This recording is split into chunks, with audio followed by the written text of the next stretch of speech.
Welcome to the Happy Saver podcast. I'm Ruth and I write a personal finance blog here in New Zealand called, unsurprisingly, The Happy Saver. And in this podcast, I sit down and I have a chat with a Kiwi, or in today's case, two Kiwis, about their money. And although I have a long list of questions, we just go where the conversation takes us. And I just chat with people, I learn their story, and I condense it down so that you can hear helpful, relatable stories from fellow Kiwis who are sharing their experiences, their tips and point of view on personal finance in Aotearoa. Plus, I could talk for an Olympic sport, so by doing it this way, you do get a greatly edited version of the conversations I've had. And this week, I'm sharing the story of a central Hawke's Bay couple, Rach and Becs. They made the bold move to leave both of their families behind and move out of Auckland, headed for the Hawke's Bay so that they could get ahead both financially and for a better work-life balance. With careers in IT and health advisory, whanau and friends warned them of career setbacks, but they have happily proved them wrong. And I heard from them when they wanted to share their absolute joy at the fact they had become mortgage-free at the age of just 35.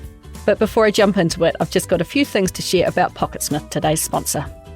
After many years of running my blog and podcast out of any room in the house that would give me some privacy, I decided the time had come to create a studio in the garden to call my own.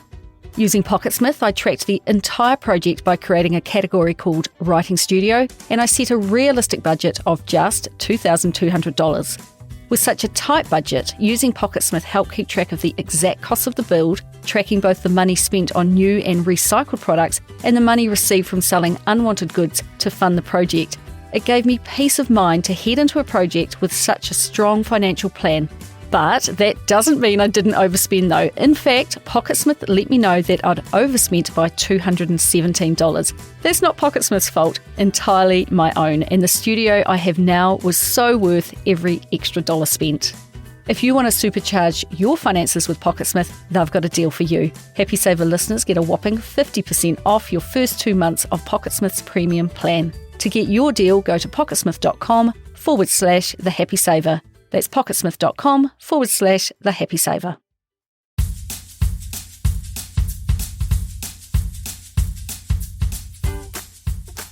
My blog puts me in a really unique and privileged position because I'll often get emails from people who have achieved a major financial milestone that they've set themselves, and because it's apparently and incorrectly, in my view, impolite to shout it from the rooftops that you have paid off your credit card and chopped it up, or paid off your car loan or student loan, or achieve some other massive money-related thing, they write to me because they know that I'll be delighted for them.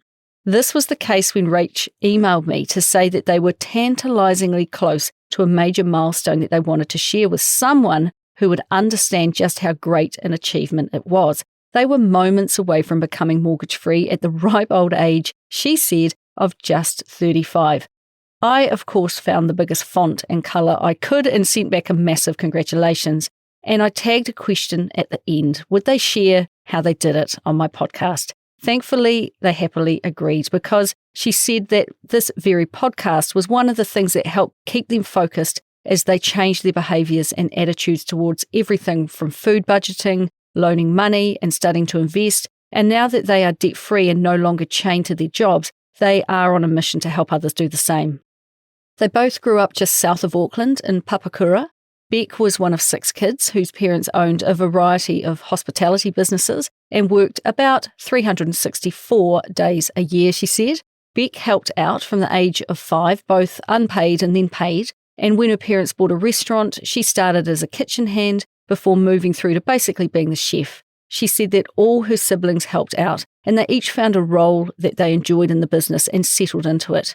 They never got anything for free and learned from a really young age that if you want something, you have to work for it. A key life lesson that has certainly stuck. The other thing it did was put her off small business ownership for life. Watching your mum working almost every single day will do that for you, I suspect. Her parents separated when she was a teenager, so she watched her mum pretty much work her ass off and raise all 6 of them by herself. Her mum sounded like a phenomenally hard worker and someone who never gives up. After selling up the restaurant after the kids were leaving or had left home, she went and got herself a science degree and went into another career in the health sector before getting enough money together to retire to a seaside town out of Auckland. And this is where all the family, her siblings are now in their 30s and 40s, and extended family now converge on the weekends. And it sounded to me like her mum liked nothing better than to bake and hang out with her mokopuna. Becs said that she learnt about money by osmosis because when you are involved in the daily running of a business, you see how the money works. She didn't feel rich. It felt like they were surviving. And she realised there was to be no money unless you worked for it. She said that thanks to her mum, she is pretty pragmatic, and that has been a real helpful attribute throughout her life. She did remember that at school they had those ASB bank books that they put $1 in a week, but apart from that, there was nothing specific being taught. She saved up and bought her first car by herself, a Mazda Familia for $2,500, and she paid for her own petrol too. She didn't even know there was such a thing as borrowing money. That was just never an option, and she has continued her life with the view that taking on debt and credit cards are a bad thing and not something you ever need. Beck played sport throughout her youth, and at the end of year 12, she applied for and won a sports scholarship to AUT, which is Auckland University of Technology. It covered full tuition for 3 years, and she settled on doing a sport and recreation degree. She started uni soon after she turned 17. She lived at home, continued working in the family restaurant even after her mum sold it, and she continued to play her chosen sport, which is football. She basically maxed out all three: study, work and sport, meaning that she took on no student debt at all. When she completed her 3-year degree, she decided to head into the public health side and did a health science master's, she said, which took another 2 years, 1 year of which was funded by a Prime Minister scholarship, and she paid her final year fees and living expenses herself. But that year proved tough as she sustained an injury through her sport, so she actually quit her job to concentrate on rehab, and she recalls writing up her thesis while on crutches, but it proved to be a huge motivator to take her sport to the next level. Now, I asked her if this was all just freaking hard work, or was it just the way it was, and she said it was definitely the latter. Now, you might have noticed that most people don't get 3-year fully funded scholarships, nor scholarships handed out by the Prime Minister, so I had better explain why. Becs played football from the age of 5 and was clearly pretty good enough to play with the football ferns and represent New Zealand at the Beijing Olympics in 2008, and also go to the World Cup. She travelled extensively for her sport, and her lecturers at university were flexible about this, but it must be said her work ethic to do it all with scholarships and self-funded must have been phenomenal. Rach chipped in that she would have been travelling the length and breadth of Auckland throughout the week to cover it all. And when we spoke, the Tokyo Olympics were just winding up, so by then I'd heard many interviews with the female athletes, and the training and commitment is incredible. So safe to say, a person who barely knows a football from a rugby ball, I was pretty impressed. When uni finished, she said she was working in a green prescription role, which I take to mean dishing out some exercise instead of drugs, and her employer was flexible, which meant that she was able to travel for her sport. While she was not paid to play her sport, the trips away were covered, but she reached a point at the age of 30 where she wanted what she called a real job, which would let her move on with her life. Rachel's first job, on the other hand, was a paper round, a job that a lot of young kids start out with in New Zealand, I think. When she got her first paycheck, her mum told her that she had to now save all of it. Rach, on the other hand, just wanted to spend it all, understanding neither why she should save anything nor the benefits of doing so. Her parents just taught her to save. She always had a savings account. She never quite knew why, though, or what the money was for. And she recalls seeing interest getting paid into her savings account, and she would skim that money off and spend it. So the lesson of saving never quite extended to learning about cumulative interest at that point. Rach was actually born in Australia, but came back to New Zealand when she was just a baby, and her parents still live in the same house that they purchased upon their return 34 years ago. Not a rich family by any stretch. Her mum would sew clothes for them, which was pretty normal at that time. While she does not recall them being overly frugal, they were definitely smart with their money, she said. Unlike Beck, who only started to travel once she really got into her football, Rachel's family really valued travel, and the whole family went away every year. The family home was a small 1970s 3-bed place, and as the 3 kids got older and it became more crowded, her parents said, well, we can either move into a bigger house, which will cost more money, or we can stay just as we are and continue to go on family holidays. They chose the latter. She moved to Hamilton to study at the age of 17, and her parents, who had been saving up for such an event for her and her 2 siblings, They paid her course fees, but she borrowed the living allowance as a student loan from the government. She remembers signing the student loan forms with no idea of what she was doing really, and was quietly amazed that someone somewhere was stumping up the cash for her. She could have stayed living at home and done it debt-free, but she was pretty keen to leave home, and when she hit the age of 18, the bank offered her a credit card, so she immediately took up that offer too. After missing out on a few other courses she applied for, she went and studied information technology, a 3-year degree, with no idea where it would take her. At school, she did a business studies course, which is where she learned to create her very first budget, which is what she uses a basic version of today, and she credits it as one of the most useful things she learned, although it's taken the influence of Beck to really get it cranking. She had an aptitude for working with computers, and the project management side of IT felt fairly natural to her, even though at that time it was super male-dominated, and her teachers were not overly supportive, she said. When she studied it at uni, she was actually the only woman in her class, and talking with a recent graduate, she was a bit dismayed to hear that the numbers of women studying IT are still low. She said, "It's not easy being a female in IT, but it's worth it," and would encourage other young women to get amongst it. Rachel started full-time work at a software development company at the age of about 25, moving to a team manager's position at about the age of 27, earning 60 to 70 grand a year. And in about 2014, and fresh out of a breakup, Rach had a list of things she wanted to achieve, one of which was to learn guitar, which I'll come back to shortly. The other was to buy a house. She was 28, flatting, and the house was going on the market, and they were getting kicked out.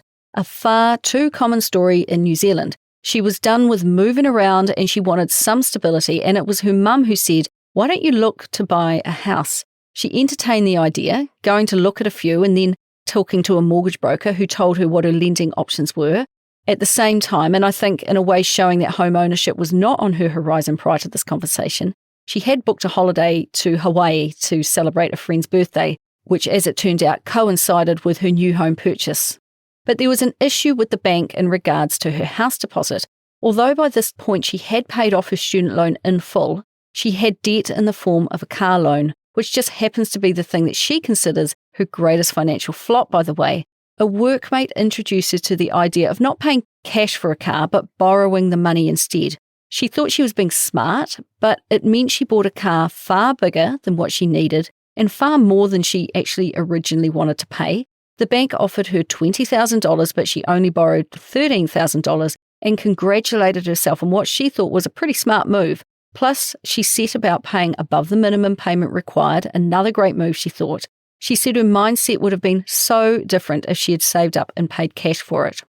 But this consumer debt reflected badly on her at the bank, and they were prepared to lend her less as a result.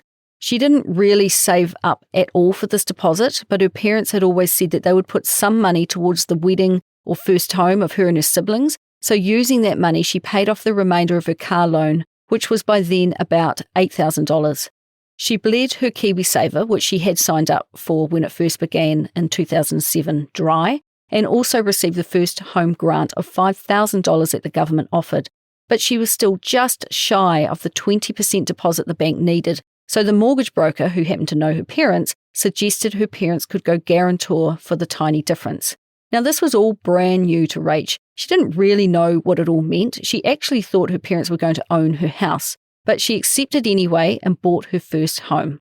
After just 1 year, the equity had gone up enough in her house that she could pay her parents back and remove them as guarantors, and it also felt like she now truly had her own home. Sinking every dollar she could scrape together into it, she paid $285,000 for a tiny 2-bedroom townhouse with no section to speak of in Papatoetoe. She knew the house was in need of a bit of work, but it was only once she got in there that she realised just how much. It turned out that the bathroom had been leaking, and there was extensive cosmetic and structural damage to that area of the house. She was beside herself, she said, and recalls sitting on the floor crying and thinking, what the flip have I done?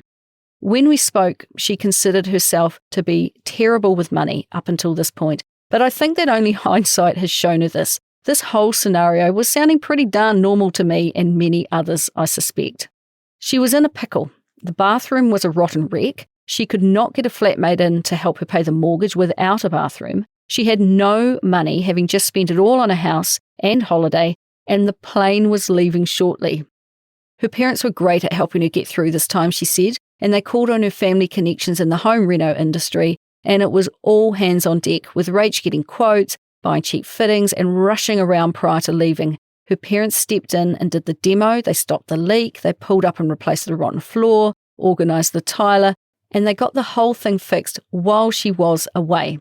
The next question on my mind was, how on earth did she pay for it? Because her sinking every dollar into a house purchase and leaving absolutely nothing spare for an emergency is a common problem. Because she didn't know what an emergency fund even was, there was never any thought as to how she could have avoided this, so she paid for it all on her credit card. Her mortgage was already maxed out, so there was no extending that. Looking back on it, she now realises she was so close to getting into a cycle of debt, but putting that $7,000 expense on her credit card thankfully scared her. The saving grace was that the bills from various tradespeople fell within different months on her credit card, meaning that by working full-time, she could juggle the payments and just keep her head above water. With a functioning bathroom, she could now also get a flatmate, and the rent they paid went to her credit card bill, and she could, she said, start to breathe again. Meanwhile, in another part of Auckland, when Beck had returned from the Beijing Olympics, she got what she called her first real job, working different health-related roles and earning about $60,000 a year. And she saved money, a lot. She pretty much saved 80 to 90% of her income, she said, saving $40,000 up in just 1 year alone, with the express purpose to buy a home with her partner at that time. 2 years after beginning her job, she purchased the cheapest house they could find, which was a 3-bedroom home for $345,000 in late 2011. Beck paid the 20% deposit, which was about $70,000, and they signed up for the mortgage together. She had not signed up for KiwiSaver because she wanted to instead put all of her money into a house deposit, and her thinking at the time was that she only had so much money coming in and that she would wait for another time when things were more permanent and she could afford to do KiwiSaver as well, which she did. In comparison with Rachel, who she was yet to meet, she didn't extend herself financially, and they moved into the whare knowing that it needed work, but having already set money aside to do it. Because their relationship was new, they created a property sharing agreement to protect them both financially should they split, which they actually did end up doing in 2015. It was only after splitting that she realised the agreement was poorly created, having not sought enough independent legal advice at the time of drafting. So lesson learned. But after a bit of a rough negotiation period, the house was sold, the mortgage was repaid, the lawyer was also paid, and Beck came out with about $200,000 in cash after 4 years of home ownership. Soon after, she too took up guitar lessons, and who should she meet at the very same class but Rach? This was to be their second meeting though, because their paths actually first crossed when they were pretty young, at about the age of 15, as Rach played football too, and they both were in the same team when they played at a tournament in Whanau. After a time they became a couple, and no, neither of them can play the guitar today. Although it sounds like they both failed to learn guitar, they did learn a lot about each other, and they've been together ever since. Rach's flatmate moved out and Beck moved in, but she knew she wanted to get back into the property market ASAP, because by this time in 2016, the Auckland property market was seriously on the move upwards. She looked around to buy an investment property, but that would require her to come up with a 40% deposit, which she didn't quite have enough money to do, so they flipped it around. Beck bought a $600,000 house with a 30% deposit of about $180,000, and they both moved into it, and Rachel rented her home out. They also visited their lawyers and got a relationship property agreement that was a lot more comprehensive than Beck's previous one and would protect each of them if they were to split up. Initially, they kept their finances completely separate and went 50-50 on all bills, but Beck slowly started to influence Rach and showed her some of the things that she had learned about how to manage money well and encouraged her to get her debts paid off. These included credit cards and some money she owed her parents for some home repairs, which Rach had barely been paying on because, with a 0% interest rate, she said there was zero motivation to pay her parents back. But Beck said to her, "How could you do that? How could you be content when you know you borrowed the money from them?" She slowly influenced her to save up in advance for household bills like rates, so you always had enough money when it was due for payment, and to pay her parents back so that she could feel free. She introduced her to the idea of being more frugal so that you could become 100% debt-free. Together they got smart, and Becs said that Rach took the baton and began to run with it, and they now work completely as a team, so are both heading for the same goals. Rach credits Beck for most of her learning about money. Beck had read something called the Trinity Study, a 1998 paper written at a Texas university about how much money you need to have invested in shares so that you can have what they refer to as a safe withdrawal rate, which is pretty commonly known as the 4% rule. If you apply this rule, they calculated that the share portfolio would last 30 years plus, and during each of those years, you could pull an income from it. She also came across Mr. Money Mustache in 2016, and I'll just jump in here with a great resource for you to look up, and that is his blog post called The 4% Rule, the easy answer to how much do I need for retirement. It's a fantastic and informative post, and one that is guaranteed to make you think, and this led to them starting to have more conversations about money and the rejection of what Beck sees as the norm, to work your whole life while you constantly pay off debt and then retire at 65. Beck simply rejected that assumption, and it just made sense not to follow what most others were doing. Because of the messy separation Becs went through and the part that money played, it means they have communicated about money from the get-go, probably more than they would have, they said. But as a result, and because both of them laid all their financial cards on the table early, they've never argued about money. And as they came across each new resource, they just added it into the conversation. When we spoke in August 2021, they had just made the move to combine all their money. It was the next logical step because they now feel they are a united team heading in the same direction. And while your money is separated, that is never quite the case. Still Auckland-based, Becs came to the conclusion that they would never get ahead if they stayed there. And it was not just about the incomes, which had kind of hit a ceiling. It was more that she grew up in a smaller town where you could free range with your mates and come home for food when the sun went down. She wanted that for herself and also for any future children that they might have. So that was the motivation to leave first and foremost. Plus, they felt that being mortgage-free goes hand in hand with being more sustainable because you stop consuming so much stuff to fill a void in your life and everything becomes just that bit more intentional. And because you are intentional with your money, which you are directing to debt and then investments, you live a more sustainable life and start to reduce what you consume, reuse what you already have, and just look for better solutions all over. They also wanted their time back again and the flexibility to work how they wanted, because although they had families spread across Auckland, the reality was that they all just drove long commutes, worked long days, and then didn't have the opportunity to have real quality catch-ups with their friends and whanau in the evenings and the weekends anyway. About a year after moving into Beck's house, they sold Rachel's townhouse. Once it was sold, Rachel was unsure quite what to do with the money, so she approached her bank, who sent someone round to talk to her about managed funds. Plus she sought out a financial advisor, but she said it felt a bit like talking to her granddad. Neither solution was what she was looking for, so the money sat in her bank account biding its time. Far from being a wasted opportunity, having the money just sitting there actually gave them breathing space, and it helped them decide on their next move. They started scouting the regions close enough to Auckland to stay in touch with whanau, and ones that were not too cold and that had work opportunities. Rach ruled out going anywhere that had snow. They decided that Rach would secure a job in software development first, and Beck would chase one next, and before long they settled on Hawke's Bay. Rach was worried about going backwards in her career, but to her surprise, there are quite a few tech companies where they now live, and they are all struggling to hire good people because they are going through massive growth at the moment. She said there are fewer people going after good roles, and in her current role, she is at the highest pay rate she has ever been on. Now, every time a job comes up, Rach sends it to her old network, telling them to take the leap and come to the regions because the growth in tech has been huge since she has been there. She is, however, now back to an hour commute to Napier, but she is excited about it now, not stuck in traffic, and is listening to podcasts and feeling really excited about a working day ahead of her. It's a completely different experience, she said. Plus, they have chosen to live where they do because of the house and the community, not because of the cost of housing. Once the job was secured, they moved, but accommodation was hard to get due to being dog owners, so they towed their tiny caravan to a holiday park and moved into that as a temporary measure.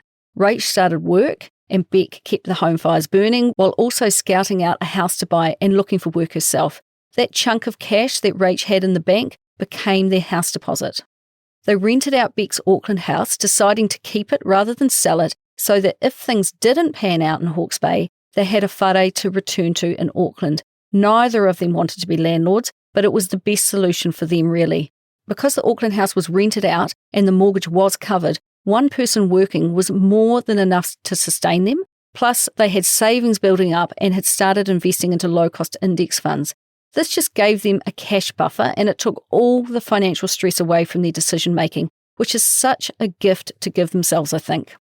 After the lesson on managed funds from their bank and the chat with a financial advisor, they set about educating themselves and thought, why not just find investments ourselves instead of using brokers and advisors and paying their higher fees and brokerage costs? They settled on a provider and now have a monthly automated investment into a super life growth fund with a balance of about $55,000, into which they are investing a couple of grand each month in a more or less set and forget investment strategy. There were a few unanticipated benefits of moving out of Auckland, and one was that as soon as they moved down, they needed to update insurance details, and they instantly got a refund as the insurance premiums for their cars dropped by 30% because they'd left Auckland. That was their first introduction to the often lower cost of living in the regions. It's not all roses though. Their rates are $3,300 a year, which is 2 times higher than Auckland, they said. The key benefit is that they actually get to spend more quality time with family and friends now because they come to visit and they stay a few days. When up in Auckland, they may have lived closer, but the time you spent together was often not quality time. Now their weekends are their own or they are shared with others, and there is heaps to see and do, and it's a really enjoyable life. They purchased an older home in the central Hawke's Bay on a big 1,800 square metre section, giving Bex the space she needed to put in a big garden, plant trees and get some chickens in too. They paid $445,000 in 2019 and took on a mortgage of about $360,000, meaning that once again they had 2 mortgages to pay, one from their own salaries and the other from rental income on their Auckland house. And sure enough, Beck found work after about 6 months of being there. She took a pay cut because she went down in the role she was in, but with the money pressure off, this was okay. More recently, her dream job came up, working part-time for the New Zealand Police as a physical education officer. And Rach has recently started into an exciting new job herself, and now they have a combined income of somewhere between $140,000 and $150,000 a year, which is well up on their Auckland-based full-time combined incomes of just $110,000 a year. So that puts the argument of no work opportunities or poorly paid work in the regions to rest once and for all. And because Beck is working part-time, she has plenty of time to do other things. The Auckland property was a bungalow, and there was just one thing after another with it. It needed a new roof because it was leaking, the neighbours wanted a new fence, they had problems with tenants, etc. It just went on and on. They never wanted to be landlords, and they didn't want to make money out of other people's poverty and keep driving up rents like their property manager was suggesting they did. The only reason they kept it was that they wanted a backstop if Hawke's Bay didn't work out, and it was never a long-term plan to retain it, despite advice to the contrary from family members who were pretty vocal about the value of property going up as a reason to keep it. Why? Because they remembered the 1987 share market crash, and as a result, they and many others were really into property as the only way to grow wealth, even though for these two it was turning into a right pain in the arse. They gave notice to their tenants and were delighted when in late 2020 a first homeowner wanted to buy it, but the deal fell through when they could not get the lending in place. Given the hot housing market and the commissions the real estate agent would take for what felt like very little work, they decided to then sell it themselves. Having never done a private sale before, they found a great lawyer in Hawke's Bay who guided them through the process and made them confident that they could do it themselves and be legally sorted. They worked really hard on the house and garden to get it presentable because it had really gone downhill in the 3 years it had been rented. And it's fair to say they were pretty pissed off with their property manager as they were unaware of how bad a shape it was now in. They found it quite heartbreaking to see. But they listed it on a website which is designed to help those selling their home privately called listed.co.nz, which in turn listed it on Facebook and Instagram. It's free to list on this site, and you can then upgrade to list it on Trade Me for half the price than if you went straight to Trade Me. So it cost them $350 instead of $700. So that's a hack for others and a bit of a win. They said it was a full-service site where people could book a viewing and then they could list open homes, etc. Over one weekend, they had 11 groups through, had a couple of private viewings, and had 3 offers by the Monday morning. Once it was all said and done, they sold it for $830,000 to first home buyers, which they were delighted about, having paid $600,000 for it 3 years ago. They didn't negotiate the offer, they didn't want to wring every last cent out of good people, and it felt great to sell it to them. We didn't go into the mortgage interest they paid during that time, nor the cost of the repairs that they paid for, but they did say they ended up getting $70,000 more than the real estate agent said they would, so they were pretty pleased with that. As an aside, they said they did have a real estate agent trying to buy the house from them, but with a very long settlement period. Why? So he could tee up the next buyer and have it sold again moments after he owned it. Sounds illegal to me, or just immoral, I'm not quite sure. With the cash in the bank, they immediately paid off the mortgage on the Auckland property and also on their Hawke's Bay home. After all that was done, it left them with about $170,000 in cash, which is the point that Beck emailed me saying we will become mortgage-free at the ripe old age of 35. We started our journey about 5 years ago when my partner stumbled across Mr. Money Mustache. She has always had a dislike of debt, and after that it just snowballed. We moved to the regions, away from our family and friends, and it is finally about to pay off. It sure was. So when I asked them what their biggest financial triumph was, becoming mortgage-free was it. It's a massive achievement, and the freedom they now feel is amazing, they said. And I think that's the point worth dwelling on for a moment, because I don't think that people quite appreciate the freedom of not having to hand over half of your paycheck to a bank each month so you can buy back your home brick by brick, and many let a mortgage linger on far longer than it needs to. Personally speaking, not having to make that payment and not having to ask my bank for permission to do anything is the most liberating thing I've ever done. It just gives you freedom of choice back in regards to where you live and how you choose to spend your time and money. So what is their situation now? Their mortgage-free home is older and it needs some work, so they have put $100,000 in a term deposit while they find a builder and work through the council consent process for some renovations, and they are hell-bent on cash flowing the whole process. The remaining $70,000 was split between creating a $25,000 emergency fund that sits also as cash in the bank, and the rest is in savings. They also took the opportunity to update some things that they had been deferring, like phones and laptops. One other plan they have been mulling over is their car situation.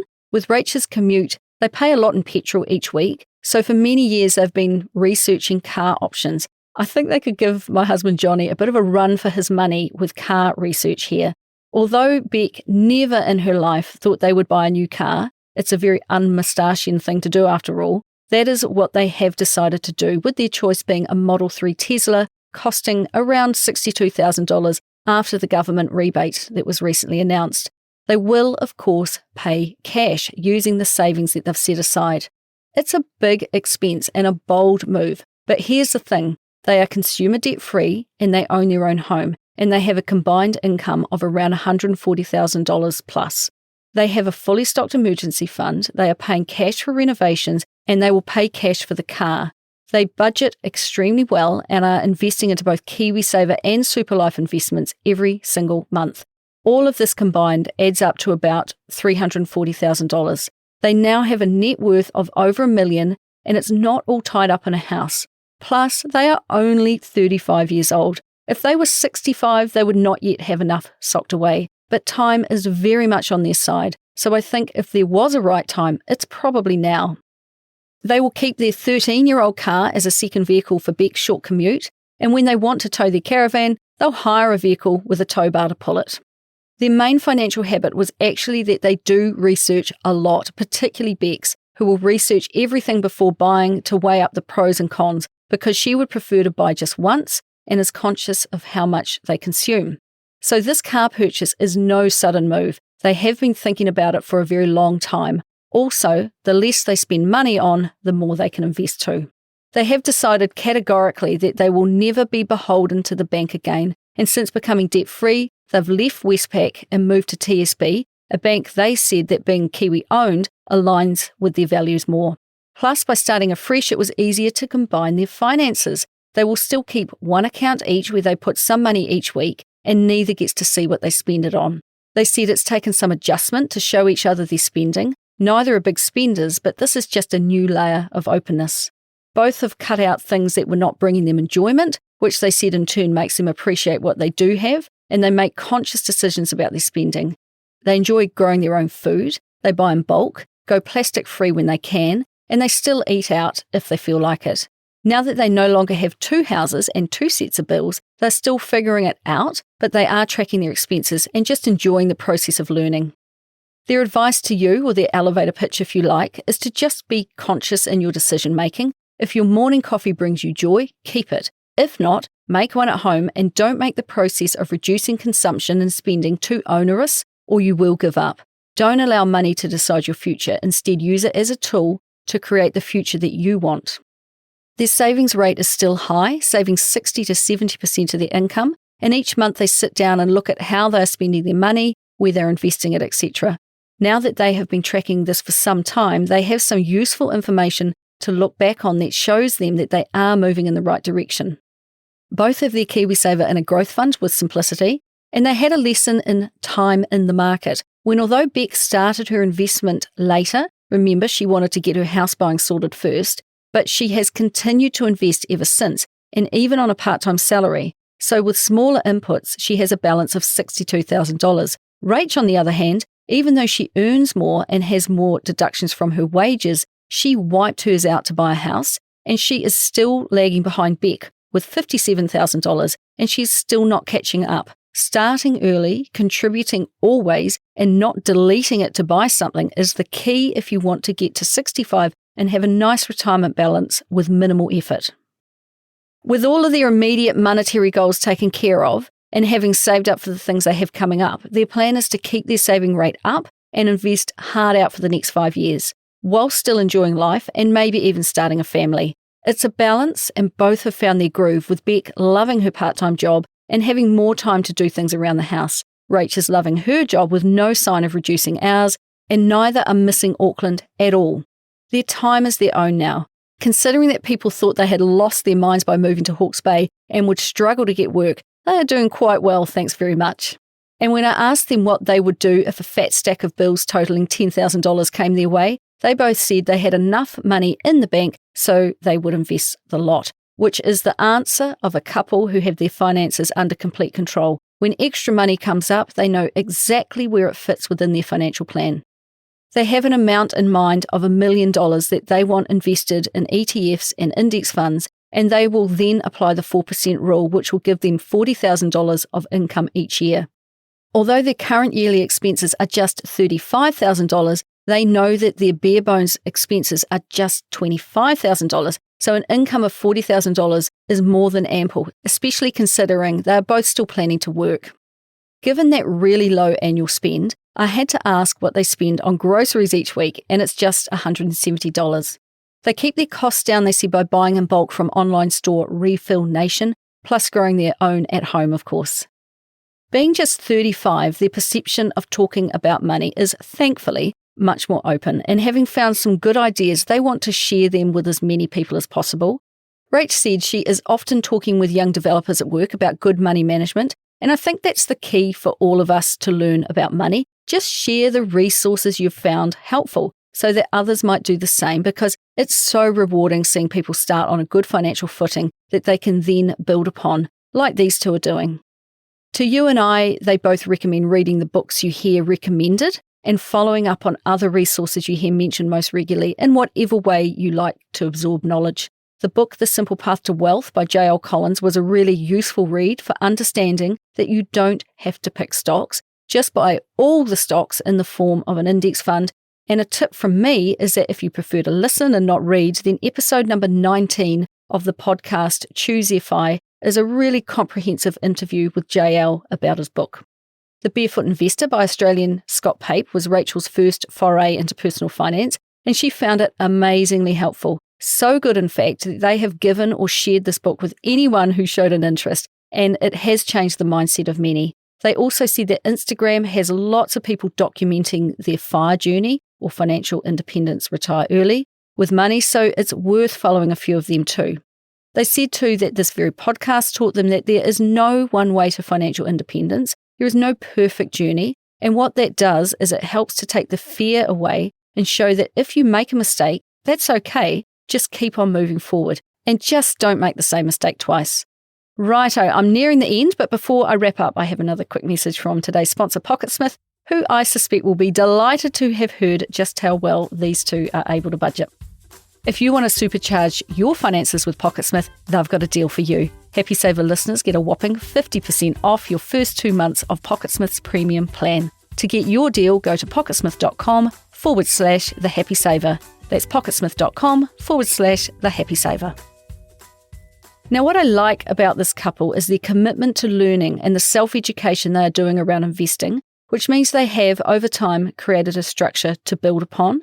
So interested is Rach in this that she is actually studying to become a financial advisor herself, with the main agenda being seeing what she can glean from the information she is learning and maybe one day being able to educate others, because she can see from just observing the world around her, there is a huge lack of knowledge when it comes to money, and unless you are a self-starter, this information is just not obvious to many. Her depth of knowledge has not happened overnight. Like her email to me said, it's been at least 5 years in the making, and she can definitely see why people refer to it as a journey. 5 years of making conscious decisions around how they structure both their time and their money. When I meet people with a number of houses in New Zealand, all of which carry a mortgage, out of curiosity, I often ask what their game plan is and how they see this playing out, and is there an end goal? Most don't have one. They heard the bit about just buy a house, and they just continue to pay the rent to the mortgage, whilst the property hopefully goes up in value. But in reality, they never get to enjoy that money, but instead they get hung up on bricks and mortar being the only asset worth owning. Even if they actually never get to own it or use the money it generates in rent, house rich and cash poor is the best description of the situation. Rach and Becs, however, have, through trial and error and life just happening to them, they now have more of an idea of how you can dip in and out of property and use it as a way to grow wealth, and when it's served its purpose, move on. They have actually used property to leapfrog them ahead in life. Yes, they made money out of it, and had they held that Auckland house, they may have made even more. But that is not what they were trying to achieve. It was a work-life balance and contentment, and the freedom to make a decision that they don't need the approval of their bank to make, which they have. And now that they have a structure in place of an emergency fund, a home they own, KiwiSaver for each of them, diversified share investments starting to build, and jobs they both really love, I could see from speaking with them just how happy they are. So they just need to keep building upon the foundations they've laid and keep enjoying the freedom of choice being in control at the age of just 35 gives them. Soon it might be a Tesla they buy, later it might be extending their family or early retirement, but the point is it's their choice to make. And finally, just a huge thanks for taking the time out of your Saturday morning to chat with me, Beck and Rach. And keep the update emails coming, Rach, as I always get a huge sense of joy and excitement when I hear just how well you are both doing. So that's all from me this week. I'll be back next Wednesday with another money journey of another Kiwi. If you enjoyed today's podcast, please hit subscribe and it will automatically update in your podcast app each time I release a new episode. And if you want to get in touch, you can find me at thehappysaver.com. And I would love it if you could leave a review and also share it with your friends. Those are the best ways that people can learn about my podcast. And I would love it most if you would talk more about money with your own friends and help me continue to help others be better with money. So until next time, happy saving.